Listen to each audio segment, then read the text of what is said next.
هوالله. ای امة الله، محزون مباش، دلخون مباش. به عنایات جمال قدم، روحی لاحباء الفدا خشنود باش. آن بنده درگاه جمال مبارک، خوشبخت و سعید بود و خوشطالع و عبد منیب.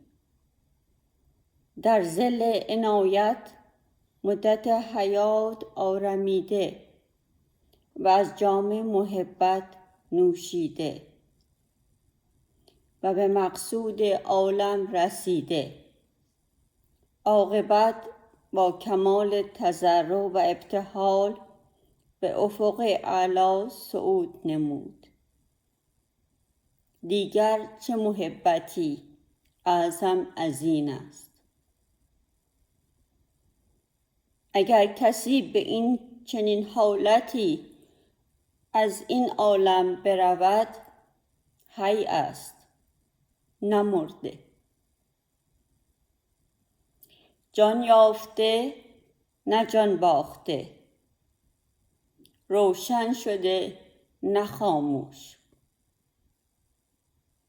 در خاطره ها باقی مانده، نه فراموش. اگر کسی به چنین محبتی صعود نماید، باید شادی کرد، نه سوگواری. خنده نمود، نه زاری. و اگر محزون شدی که بی پدر ماندی، غصه مخور. اگر او رفت، من به جای او پدرم و انشاءالله مهربان ترم. عین.